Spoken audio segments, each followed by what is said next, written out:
आज टीवी9 भारतवर्ष की टीम आपको लेकर आई है एलएसी के उन इलाकों में जहां पर हमारे सैनिक पिछले कई महीनों से लगातार चुनौतियों का सामना कर रहे हैं।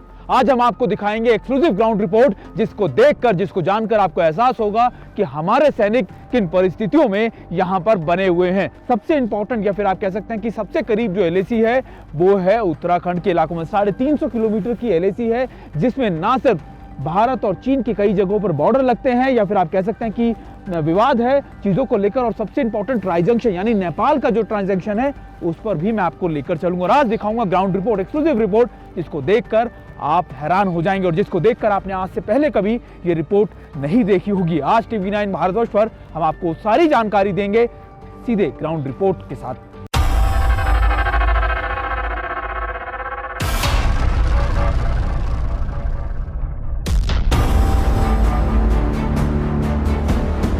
पूरी दुनिया में ये संदेश दिया है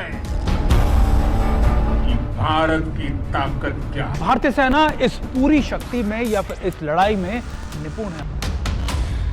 मैं देश नहीं मिटने दूंगा, मैं देश नहीं रुकने दूंगा, मैं देश नहीं झुकने दूंगा।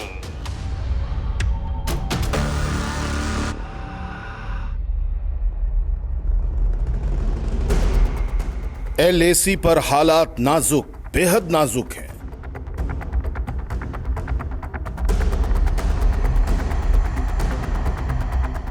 ड्रैगन की शैतान खोपड़ी से किसी भी वक्त कुछ भी विस्फोट निकल सकता है।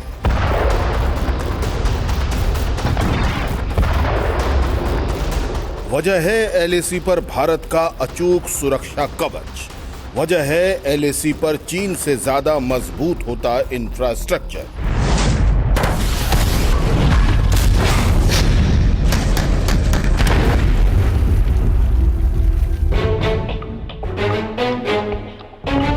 ड्रैगन का बॉस जिनपिंग भारत की तैयारियों से टेंशन में है। बौखलाहट एलएसी पर भारतीय सेना के मजबूत होते इंफ्रास्ट्रक्चर से है, जिसे जिनपिंग ऐलाने जंग मान बैठा है। रसद का सामान या फिर जो गोला बारूद या हथियार या जो भी चीजें हैं वो इसी तरीके से पूरे दिन यानी 24 घंटे यहां से एलएसी के इलाकों में भेजी जाती है। ड्रैगन 1962 से बड़ा विश्वासघात कर सकता है। जिनपिंग ने जंग का सायरन तक बजा दिया है। 3488 किलोमीटर लंबी भारत चीन सीमा पर लाल सेना सुपर एक्टिव हो चुकी है।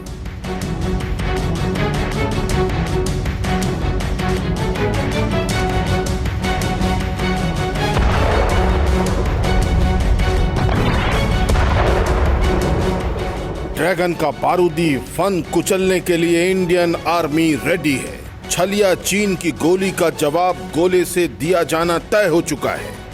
माउंटेन वॉरफेयर यानी पहाड़ की लड़ाई, भारतीय सेना इस पूरी शक्ति में या फिर इस लड़ाई में निपुण है और कई बार अपनी ताकत का लोहा भी मनवा चुकी है और इन इलाकों में विपरीत परिस्थितियों में या फिर इन -डिग्री टेम्परेचर में बनी रहती है। एलएसी पर इंडियन आर्मी का मजबूत किला देखकर आज बीजिंग में बैठे ड्रैगन के बॉस को मिर्ची लग जाएगी। आज बम बारूद बरसाने वाला छलिया चीन भारतीय आर्मी की पावर देखकर हार मान लेगा। पहाड़ी इलाकों में या फिर पर्वतीय इलाकों में सबसे दिक्कत ना सिर्फ आपकी बड़ी गन्स यानी हथियारों के लिए होती है, बल्कि छोटे छोटे हथियारों के लिए जो आपको बहुत क्लोज कॉम्बैट के लिए जरूरी होते हैं। यानी जब दुश्मन आपके बहुत करीब आ जाए तब इनका इस्तेमाल किया जाता है और ये इसलिए भी ताकि आप ये दिखा सके दुश्मन को कि हमारी क्षमताएं हर फ्रंट पे बहुत तैयार है। ड्रैगन का पावरफुल किला किस युद्ध नीति से ध्वस्त होगा?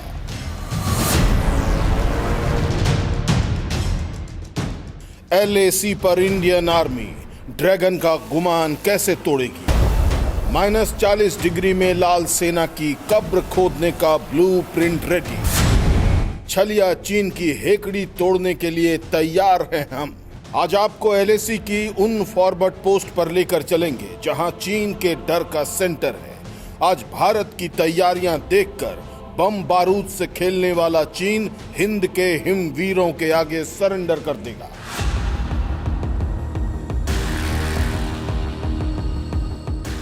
आज भारत का शौर्य देखकर लाल सेना हथियार डाल देगी। ड्रैगन की पूरी हेकड़ी मिट्टी में मिल जाएगी।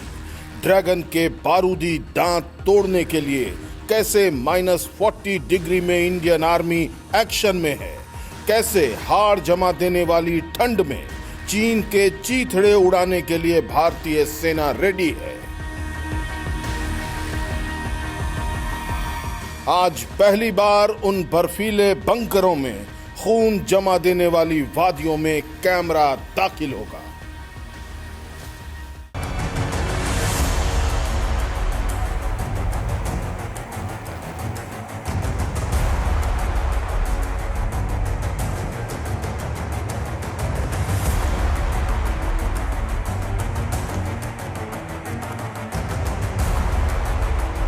ऊंचे ऊंचे पहाड़, खतरनाक गहरी घाटियां, बादलों में गुम होती चोटियां, झरनों की आवाज से टूटती खामोशी।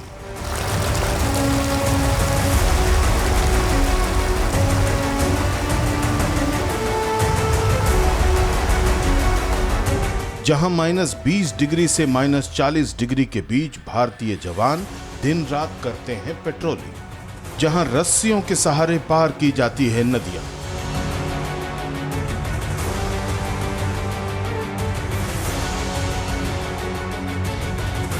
यहां गलती की गुंजाइश नहीं, आराम करने का मौका नहीं। ये LAC का वो इलाका है जहां उस पार चीन के सैनिक हैं और खून जमा देने वाली सर्दी।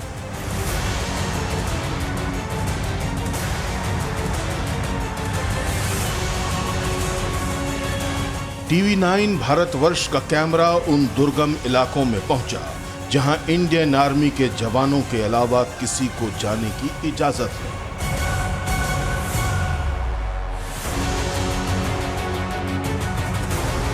LAC तक पहुंचने के लिए हमारे संवाददाता सुमित चौधरी और कैमरा पर्सन निरंजन का सफर उत्तराखंड से शुरू हुआ। हमारी मंजिल नॉर्थ लीपू लेक का वो इलाका था जो सामरिक तौर से बेहद अहम है। उत्तराखंड के इस सड़क पर आम इंसान कम और आर्मी के जवान ज्यादा नजर आते हैं।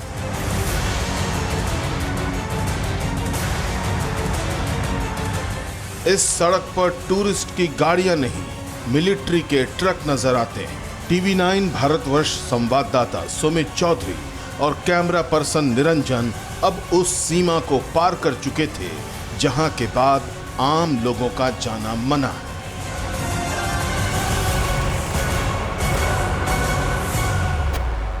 LAC के इन इलाकों के अंदर खास तौर पर जो हमारी रसद पहुंचाने का काम इसी तरीके से किया जाता है। यही वजह है कि यहाँ पर इंफ्रास्ट्रक्चर को बहुत तेजी से बनाया गया। अगर आप जिस रोड पे मैं खड़ा हूँ, ये रोड अगर आप देखें, ये बिल्कुल LAC से LAC तक इसी तरीके से जा रही है, जिसे खास तौर पे ऑल वेदर रोड के तौर पर बनाया गया है। और ब्लैक टॉपिंग कर यानी करीबन 14 से 15,000 फीट की ऊंचाई पर मैं इस समय खड़ा हूँ और यहाँ से सारी रोड इसी तरीके से जा रही है। अगर आप मेरे पीछे देख रहे हो, रसद का सामान या फिर जो गोला बारूद या हथियार या जो भी चीजें हैं वो इसी तरीके से पूरे दिन यानी 24 घंटे यहाँ से LAC के इलाकों में भेजी जाती है। पहाड़ों के बीच चमचमाती सड़कें तैयार है। आर्मी की गाड़ियां इन सड़कों पर पूरी रफ्तार से चलती हैं। यह हिंदुस्तान की बढ़ती सामरिक शक्ति का एक सबूत है। यही वो इंफ्रास्ट्रक्चर है जिसे देखकर ड्रैगन की आर्मी बेचैन है।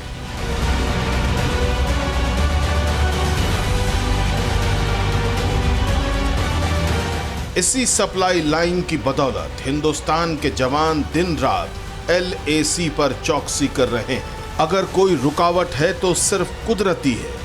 कई बार इन रास्तों पर लैंडस्लाइड होती है, लेकिन सड़क को खोलने के लिए हर वक्त BRO मुस्तैद है। LAC के इन इलाकों में या इन पर्वतीय इलाकों में सबसे बड़ी दिक्कत होती है यहाँ पर लैंडस्लाइडिंग। यानी ये रोड अगर आप देख रहे हो, ये लगातार LAC में इसी तरीके की जा रही है, लेकिन सबसे बड़ी दिक्कत होती है कि जब भी मौसम बदलता है या हल्की बारिश या तूफान होता है तो एवलांच आते हैं और इसी एवलांच में ये पहाड़ियाँ जो हैं खिसक कर नीचे आ जाते हैं। यानी बड़ी बड़ी चट्टानें इस तरीके से एक ब्लॉकेज का काम करती हैं जो अक्सर हमारी रसद या उनको ले जाने में दिक्कत पैदा करती है। लेकिन खास बात यह है कि ना सिर्फ इन इलाकों में BRO या फिर इंडियन आर्मी इस तरीके के इंफ्रास्ट्रक्चर को डेवलप किया है कि ताकि ऐसे ब्लॉकेज को कुछ मिनटों में ही हटा दिया जाए। अभी हम जिस इलाके में एलएसी के इलाके में जा रहे थे वहाँ इसी तरीके की एक ब्लॉकेज आपको नजर आएगी, जिससे कुछ जो चीज़ें हैं वो रुक गई हैं और उसी के बाद अब इसको हटाने का काम किया जा रहा है। और मान के चलिए कि महज 3 से 4 मिनट में इस काम को पूरा कर लिया जाएगा। कुछ घंटों के सफर के बाद ही सड़क किनारे बर्फ नजर आने लगी। पहाड़ों का रंग बदल गया। सर्दी का ऐसा एहसास शायद ही पहले कभी हुआ हो। हम एलएसी के बहुत करीब थे। आगे का सफर बेहद खतरनाक माना जाता है, इसलिए बेहद सावधानी के साथ यहाँ आर्मी के जवान ईश्वर का आशीर्वाद लेकर ही आगे बढ़ते हैं। हम इस समय एलएसी के फॉरवर्ड लॉजिस्टिक बेस पर हैं और यहाँ पर करीबन 14 से 15,000 फीट की ऊंचाई पर अगर आप देखें चारों तरफ सिर्फ और सिर्फ आपको बर्फ़ की सफ़ेद चादर नज़र आएगी। यानी इस समय यहाँ पर टेम्परेचर लगातार करीबन -10 या 20 डिग्री तक पहुँच चुका है और रात में यहाँ पर टेम्परेचर -40 डिग्री तक पहुँच जाता है। अगर आप देखें सिर्फ और सिर्फ आपको चारों तरफ सिर्फ बर्फ़ की बर्फ़ नज़र आएगी। और अभी अगर आप देखें तो आपको ये लॉजिस्टिक बेसिस मैं आपको दिखा रहा था, जो ना सिर्फ यहाँ पर हमारे आर्मी के जवानों को हर तरीके के राशन या दूसरी साजो सामान मुहैया कराते हैं, बल्कि यहीं पर छोटे छोटे आपके जो फील्ड हॉस्पिटल या फिर फील्ड मेडिकल कैंप्स को भी बनाया गया है, ताकि अगर जवानों को कोई दिक्कत हो तो वो उनसे कोई परेशानी का सामना उनको ना करना पड़े। सड़कों पर बर्फ की मोटी परत, बर्फ से ढके सफेद पहाड़ों के बीच अब हम इंडियन आर्मी के फॉरवर्ड पोस्ट पर पहुंच चुके हैं। इस इलाके में दिन में -10 से 20 डिग्री तापमान रहता है। एलएसी का ये फॉरवर्ड पोस्ट पूरे साल एक्टिव रहता है और इलाके में अपना डोमिनेशन रखता है। मेरा भारत महान, हमारे सैनिकों का यही उद्देश्य है बॉर्डर पर तैनात हमारी इन डिफिकल्ट टेरेन के अंदर खड़े रहने का। यानी वो हमेशा एक ही लक्ष्य के ऊपर काम करते हैं, वो है इस महान भारत की सीमाओं की सुरक्षा करना। TV9 भारतवर्ष की टीम आज एलएसी पर पहुंच चुकी है और आज की सुबह की हमारी शुरुआत यहीं से एलएसी से होगी। और आज हम आपको ग्राउंड रिपोर्ट बता रहे हैं कि कैसा है हमारे एलएसी पर हमारी सुरक्षा की बंदोबस्त, कैसी है हमारी तैयारी, खास तौर पर यह भी कि हम कितने ज्यादा सक्षम हैं। चुनौती सिर्फ ठंड नहीं है, चैलेंज इस ऊंचाई पर वीरान इलाके में जवानों को शारीरिक के साथ मानसिक रूप से भी चुस्त रखना है। इसके लिए आर्मी के जवानों को योगा कराया जाता है। हमारे जवान सुबह दिन की शुरुआत एक फिजिकल फिटनेस के माध्यम से कर रहे हैं और फिजिकल फिटनेस का एक सबसे उच्च जो माध्यम होता है वो होता है योगा होता है। इस योगा आसन से योगा की वेरियस जो पोजीशंस हैं उसके माध्यम से हम अपनी मेंटल रोबस्टनेस लेके आते हैं और साथ में फिजिकल फिटनेस लेके आते हैं, ताकि हम अपनी ड्यूटी को, अपने जो भी हमको कर्तव्य दिए गए हैं उसको पूरा कर पाएँ और देश को सुरक्षित रख पाएँ। नॉर्थ लिपुरे के इस इलाके में कई किलोमीटर की एलएसी है। लाइन ऑफ कंट्रोल को लेकर जो निशानियां मौजूद हैं वो बर्फबारी की वजह से कई जगहों पर खत्म हो जाती है।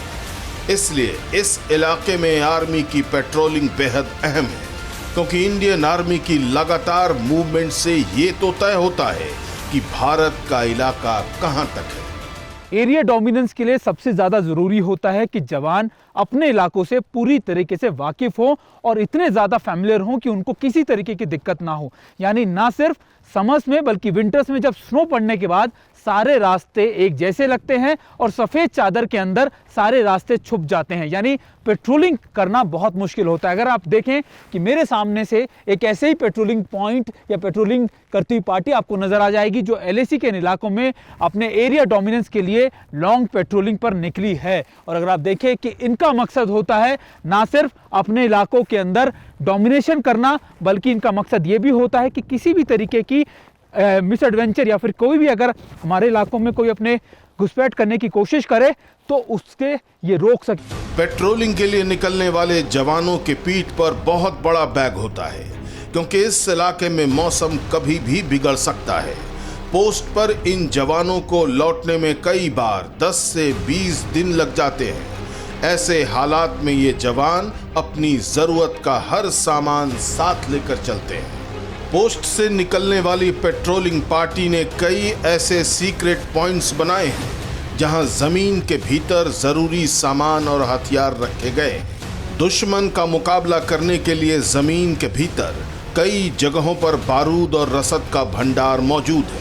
पेट्रोलिंग पर निकलने वाले जवानों को इसकी पूरी जानकारी होती है। इन हाइडआउट्स में इन्होंने अपने एम्यूनेशंस यानी अपने एक्सप्लोजिव के साथ साथ अपने खासतौर पे अपने सोलर हीटर्स, सोलर पैनल्स, यहाँ तक कि वेज जो इनके शुगर वुगर आपके जो खाने इंस्टेंटली फूड भी मैं आपको दिखा रहा था कि वो भी रखेंगे। और ये इसलिए भी क्योंकि आप ये समझ सकें कि अगर ज़रूरत पड़े और यहाँ कोई उनको अगर अपने स्टे के लिए भी अपनी ज़रूरत महसूस करनी पड़े तो यहाँ पर अपने परमानेंट स्ट्रक्चर या फिर टेंट्स को ये इस्टेब्लिश कर सकें। और अगर रुकना पड़ जाए इन इलाकों में, अगर कमांडर का ये ऑपरेशन के तौर पर ये कमांड आ जाती है कि आपको यहाँ रुकना पड़ेगा किसी भी तरीके की चुनौती का सामना करने के लिए, तो यहाँ पर उसकी व्यवस्था भी होती है। और ऐसे हाइडआउट या ऐसी जगह ये हर छोटे छोटे डिस्टेंस पर बना के रखते हैं ताकि इनके एरिया के अंदर इनका ना सिर्फ डोमिनेंस पेट्रोलिंग से हो सके बल्कि रसद की किसी तरीके की कमी ना हो सके।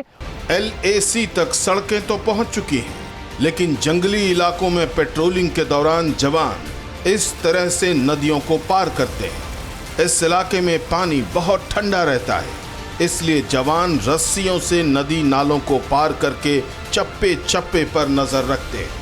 आपने अभी तक देखा है इस हाई अल्टीट्यूड एरिया में हमारा रोड नेटवर्क बहुत अच्छी तरीके से इम्प्रूव्ड है, लिविंग अकोमोडेशन इम्प्रूवमेंट है and logistically we are well poised. That is the reason we say Indian army is the best. ऊंचाई बढ़ने के साथ ही मुश्किलें बढ़ती जाती हैं और तापमान गिरता जाता है।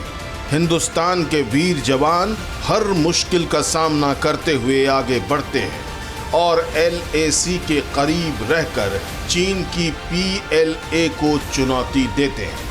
अभी अगर आप देख रहे हैं कि ये पेट्रोलिंग पार्टी लगातार हमारे साथ जो निकली थी, अब शाम के समय इन इलाकों के अंदर यानी टेम्परेचर बदलने के बाद भी रात भर पेट्रोलिंग करती जा रही है। और इसका मकसद होगा एक निश्चित पॉइंट पर आकर हॉल्ट करना और ये देखना कि पेट्रोलिंग आगे भी इसी तरीके की जारी रहे।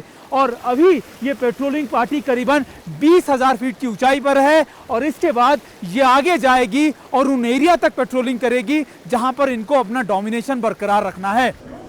अब क्या है वो चीजें जो चीन को लगातार परेशान कर रही है? पिछले 9 महीने से स्टैंड ऑफ चल रहा है, लेकिन दो बड़ी डेवलपमेंट जो अभी भी लगातार जारी है या जिनको भारत ने स्टैंड ऑफ के जरिए पूरा कर लिया, वो पहली है 255 किलोमीटर की जो DSDBO रोड थी उसको भारत का पूरा करना। यही वजह थी कि चीन ने ईस्टर्न लद्दाख में अपनी सेना का इतना बड़ा जमावड़ा भेज दिया। और दूसरी इंपॉर्टेंट चीज थी वो है लीपू लेक पर सड़क बनाए जाना, यानी कैलाश के लिए वो नया रास्ता जो चीन को एक्सपेक्टेड ही नहीं था, भरोसा ही नहीं था कि भारत इसको भी बना लेगा। 20,000 फीट की ऊंचाई पर यह सड़क बनाना और इसके साथ साथ इसका जो स्टार्टिंग पॉइंट है वो 11,000 फीट की ऊंचाई पर। मान के चलिए इस डिफिकल्ट टेरेन के अंदर या फिर इस मुश्किलों को, चुनौतियों का सामना करते हुए हमारे जांबाजों ने इन सड़कों का निर्माण कर दिया है। 15,000 फीट ऊंचा जंग का मैदान, जहां हर कदम पर छलिया चीन बारूदी जाल बिछाकर बैठा है। ऐसे दुर्गम और खून जमा देने वाली चोटियों पर दुश्मन से मुकाबला आसान नहीं होता, लेकिन हिंद के हिमवीर ड्रैगन का फन कुचलने के लिए तैयार है। माउंटेन वॉरफेयर में इंडियन आर्मी का लोहा दुनिया मानती है। चीन भी भारतीय शूरवीरों के इस अदम्य साहस से कांपता है। LAC की ऊंची और बर्फ से ढकी खतरनाक चोटियों पर चीन के चीथड़े उड़ाने की क्या तैयारी है? भारतीय सेना का ये शौर्य देखकर हर हिंदुस्तानी का सीना गर्व से चौड़ा हो जाएगा। माउंटेन वॉरफेयर यानी पहाड़ी लड़ाई, भारतीय सेना इस पूरी शक्ति में या फिर इस लड़ाई में निपुण है और कई बार अपनी ताकत का लोहा भी मनवा चुकी है और इन इलाकों में विपरीत परिस्थितियों में या फिर इन -डिग्री टेम्परेचर में बनी रहती है। लेकिन यहां पर सबसे जरूरी होता है यहां के जवानों का फिटनेस या फिर उससे भी ज्यादा जरूरी होता है अपने हथियारों का फिटनेस। मतलब इस गन के एक एक पार्ट को कितनी देर में चेक किया जाता है या फिर तैयार किया जाता है? अगर आप देखें दो तरीके का कंसेप्ट होता है, एक होता है करेक्टिव, एक होता है प्रिवेंटिव। तो हमारा जितना आधार है टेक्निकल का वो सब है प्रिवेंटिव का। तो प्रिवेंटिव जैसे ये गन आ रखी है, इसके अंदर में ये करेक्टिव के लिए आ रखी है, इसमें कोई फॉल्ट आ गया था इसके लिए इसका आ रहा है, अदरवाइज इसका पुल बैक होना और बाकी इसका ऑपरेशन होना, ये करेक्टिव आप लगा लीजिए। प्रिवेंटिव जो है वो डेली बेसिस पे हमारा चलता रहता है। आर्टिलरी गन सेना की इन्फेंट्री यूनिट्स की ऑपरेशनल जरूरतों को पूरा करने के लिए सबसे बड़ा हथियार होती है। जंग के हालात में दुश्मन हावी न होने पाए, इसके लिए इनका इस्तेमाल होता है। LAC पर 105 फील्ड इंडियन गन रेडी है। 105 फील्ड गन की रेंज 20 किलोमीटर तक है। ये लाइट वेट गन है, जिससे इसे पहाड़ों पर ले जाना आसान है। ये गन 105 mm की है, जिसका गोला दुश्मन के चीथड़े उड़ा सकता है। LAC पर चीन के खिलाफ भारत का ये सबसे पुराना और असरदार हथियार है। हालांकि धनुष और दूसरी कई हाईटेक वेपन अब सरहद पर तैनात हैं, जिनके नाम भर से चीन के पसीने छूटने लगते हैं। पहाड़ की लड़ाई में जवानों के लिए एक बड़ी चुनौती उनकी गन्स होती है। माउंटेन वॉरफेयर में चीन पर भारत क्यों भारी पड़ेगा? भारत की तैयारी देखकर आज चीन के सिर पर सवार जंग का फितूर हवा हो जाएगा। पहाड़ी इलाकों में या फिर पर्वतीय इलाकों में सबसे दिक्कत ना सिर्फ आपकी बड़ी गन्स यानी हथियारों के लिए होती है, बल्कि छोटे छोटे हथियारों के लिए जो आपको बहुत क्लोज कॉम्बैट के लिए ज़रूरी होते हैं। यानी जब दुश्मन आपके बहुत करीब आ जाए तब इनका इस्तेमाल किया जाता है, और ये इसलिए भी ताकि आप ये दिखा सके दुश्मन को कि हमारी क्षमताएं हर फ्रंट पे बहुत तैयार हैं। ये कौन सी गन है? मीडियम मशीन गन है। अच्छा, और ये ऑटो ग्रेनेड लॉन्चर है। इनका कैसे क्या इस्तेमाल किया जाता है? इनका ये फॉरवर्ड इलाके में हमारे जैसे प्लाटून या कंपनी के वेपन माने जाते हैं, और इनका हम फॉरवर्ड इलाके में हमेशा फायरिंग के लिए तैयार रखते हैं। यानी ये तैयारियां हमेशा रहती हैं 24 घंटे 12 महीने। यानी जितना ऊंचा जंग का मैदान उतनी ही हाईटेक गन। LAC के पहाड़ी इलाकों में भारतीय जवानों को automatic machine guns auto grenade launcher से लैस किया गया है। ये हथियार वजन में कम होते हैं, लेकिन इनकी मारक क्षमता बेहद विध्वंसक है। चीन की ताकत धोखा है, छल है, फरेब है। पहाड़ पर भारतीय जवानों का सामना करने की हैसियत लाल सेना की नहीं है। ऐसे चालबाज चीन घुसपैठ का पैंतरा आजमाता है। चीन की इसी विस्तारवादी सोच पर हिंद के हिमवीर चोट करना जानते हैं। इसका जवाब हमें उत्तराखंड की सरहद पर बने आखिरी हेलीपैड पर मिला, जहां दिन रात 24 घंटे हवा से ड्रैगन की हर हरकत पर पैनी नजर रखी जाती है। TV9 भारतवर्ष आपके लिए लेकर आए एक्सक्लूसिव तस्वीरें, खासतौर पर LAC के उन इलाकों से जहां पर पिछले 9 महीनों से गतिरोध जारी है, या फिर आप कह सकते हैं कि कई ऐसे इलाके जहां पर LAC पर हमारी तैयारियां कैसी है। ये खास रिपोर्ट हम आपके लिए लेकर आए हैं उत्तराखंड के LAC के इलाकों से। अगर आप मेरे पीछे देख रहे हो, ये आखिरी हेलीपैड है उत्तराखंड के LAC का इलाके में, और करीबन 350 किलोमीटर की LAC है उत्तराखंड के इलाकों में, जहां पर हमारी सेनाएं जो है अलग अलग इलाकों में रसद पहुंचाने का काम करती हैं। और अगर आप मेरे पीछे देख रहे हो, आपको नजर आएगा ये चीता हेलीकॉप्टर यहाँ से अब थोड़ी देर में उड़ान भरने वाला है, और इसकी मकसद होगा कि ये उन इलाकों में जाएगा जहां पर हमारे जवान तैनात किए गए हैं, और पिछले 2 महीने से वो वहीं पर है, जहां पर ये 15,000 फीट की ऊंचाई पर ये हेलीपैड है, जिसके बाद अब ये दूसरे इलाकों में जाएगा। और सबसे इम्पोर्टेंट बात ये कि ये उन इलाकों में ना सिर्फ हमारे जवानों के लिए रसद पहुंचाएगा, बल्कि ये सर्विलेंस भी करेगा, एरियल सर्विलेंस, कि कोई कहीं इन पासों के अंदर यानी गलियारों में या पासिस नालों के अंदर कोई घुसपैठ करने की कोशिश तो नहीं कर रहा। अब हम बात कर रहे हैं LAC की, लेकिन LAC पर आप माउंटेन वॉरफेयर का अगर सिनेरियो बनता है तो भारत की क्षमताएं क्या हैं चीन के कंपैरेटिवली, ये भी जानना आपके लिए बहुत जरूरी है। आखिरकार भारत के पास क्या है? अगर हम लड़ाकू वाहनों की बात करें, करीबन 6704 हमारे पास लड़ाकू वाहन है, वहीं चीन के पास 4788। ये कंपैरिजन है, यानी भारत का एज इस मामले में ज्यादा है चीन के। दूसरा इंपॉर्टेंट है आपके पास आर्टिलरी, टोड आर्टिलरी गन्स है, दूसरी आर्टिलरी गन्स वो भारत के पास कितनी है कंपैरिजन चीन के? भारत के पास करीबन 7414 है, वहीं चीन के पास 6246 के करीब है। यानी यहां पर भी भारत की शक्ति या क्षमताएं चीन के कंपैरेटिवली बहुत ज्यादा। भारत के टैंक की बात करते हैं, यानी आपके टैंक्स होते हैं वो भी वॉरफेयर के अंदर बहुत ज्यादा इंपॉर्टेंट रखते हैं। भारत के पास करीब 4426 है, वहीं चीन के पास 6457। यानी भारत की क्षमताएं अभी भी लगातार चीन के कंपैरेटिवली बड़ी है या बराबर है। दूसरा या सबसे आखिरी पॉइंट होता है आपके ऑटोमेटिक, आपकी जो व्हीकल्स होती हैं वो किस तरीके की हैं। भारत के पास करीबन 290 हैं, वहीं चीन के पास 1710। यही वजह है कि हम लगातार कहते हैं कि जब माउंटेन वॉरफेयर की बात करेंगे तब भारत हर जगह पर चीन के सामने एक नंबर आगे ही खड़ा नजर आता है।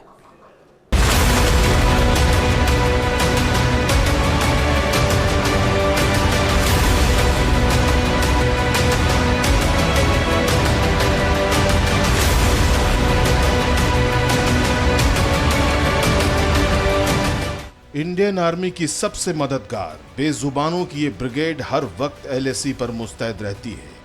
ये जवानों तक रसद पहुंचाने में माहिर है। जिन रास्तों पर गाड़ियां नहीं चल सकती वहां खच्चर का इस्तेमाल होता है।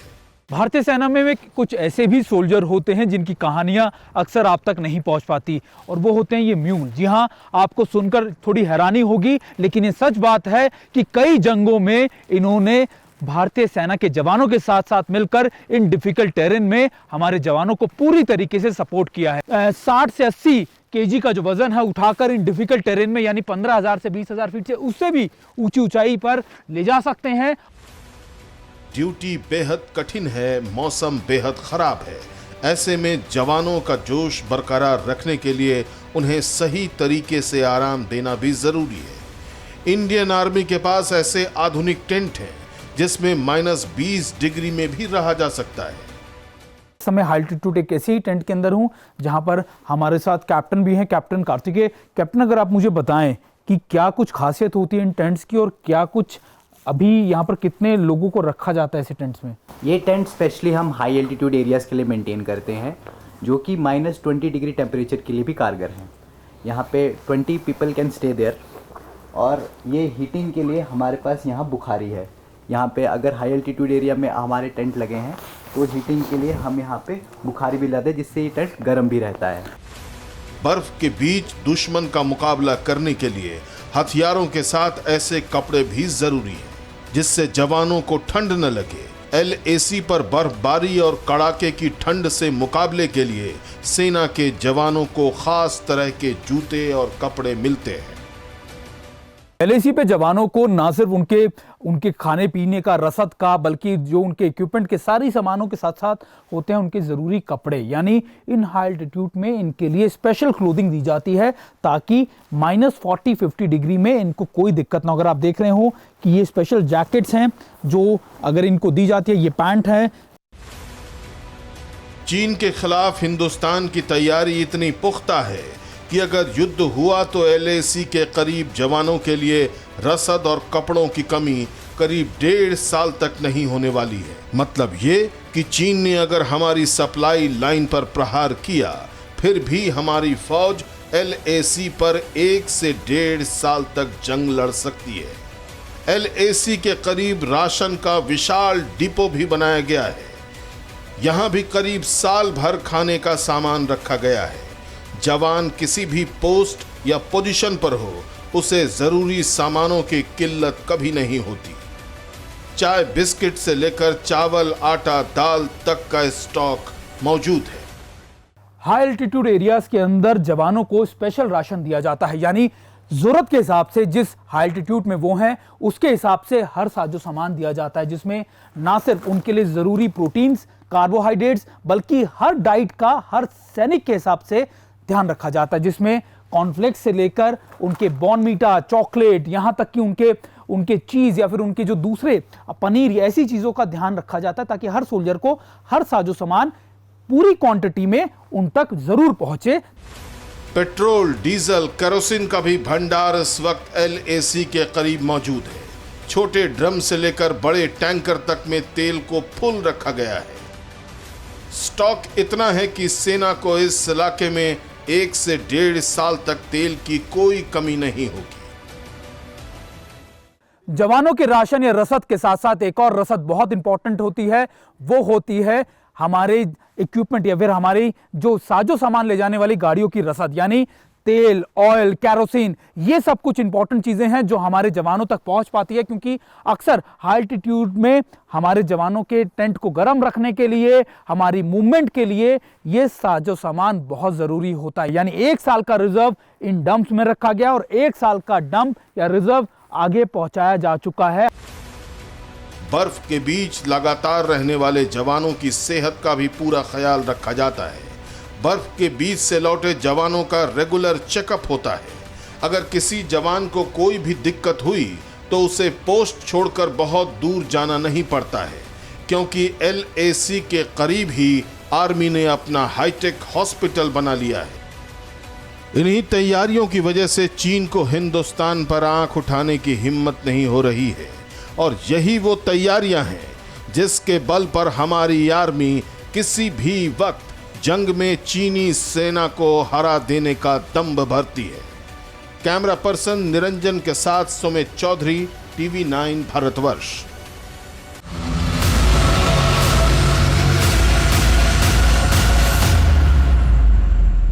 न्यूज टॉप 9 रोज सुबह 7 बजे और शाम 7 बजे सिर्फ TV9 भारतवर्ष पर।